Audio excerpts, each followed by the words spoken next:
আপনারা দেখছেন টিভি সকাল ইউটিউব চ্যানেল। দর্শক বন্ধুগণ, 2026-এর নির্বাচনকে সামনে রেখেই কার্যত তার আগে যে ঝড়, সেটা বিজেপির কতটা উজ্জীবিত হতে পারে বঙ্গের রাজনীতি নিয়ে, এটাই শাসক দলকে চ্যালেঞ্জের মুখে পড়তে হবে না তো, এটাই বলা যাচ্ছে।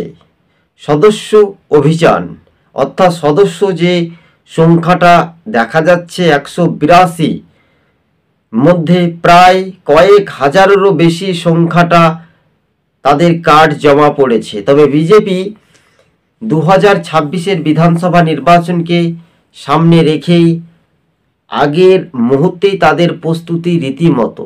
একদিকে সুকান্ত মজুমদার, অন্যদিকে বিরোধী দলনেতা বিধানসভার শুভেন্দু অধিকারী।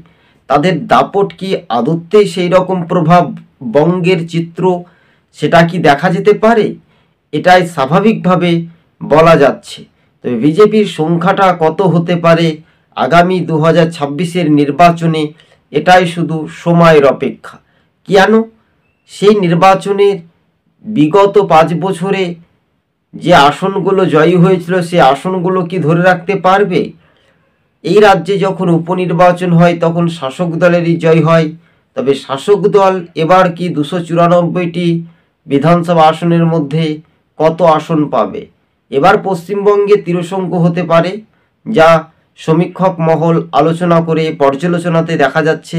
এবং বিজেপির জেলায় জেলায় যে সংগঠন, কার্যকর্তা ও মণ্ডল নেতাদের নিয়ে সদস্য অর্থাৎ বিজেপির যে আই তথ্য হিসেবে রিপোর্ট কার্ড তথ্য অনুযায়ী তারা কিন্তু 182টি বিধানসভা কেন্দ্রে তাদের সদস্য অভিযান কিন্তু সেগুলো জমা পড়েছে।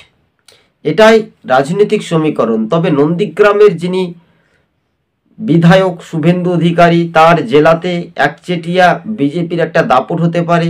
বাকি জেলাগুলি কি হতে পারে? যেমন আমরা উদাহরণ দিচ্ছি সিম্পল দর্শক বন্ধুগণ, তো আলিপুরদুয়ার, এইসব জেলাগুলি, মেদিনীপুর, বাঁকুড়া, হাওড়া, হুগলি, এইসব জেলাগুলিতে বিজেপির কিছুটা শক্তি প্রয়োগ দেখা যেতে পারে কি 26-এর নির্বাচনে। 2025-এ নতুন বছরের শুরুতেই বিজেপির কি চমক দেখাতে পারবে? এটাই মনে করছেন রাজনৈতিক মহল। তবে বঙ্গে কতটা প্রভাব দেখা যাবে রাজ্য রাজনীতিতেই, নরেন্দ্র মোদীকে উপহার কি দিতে পারবে? এটাই শুধু সময়ের অপেক্ষা। ধন্যবাদ।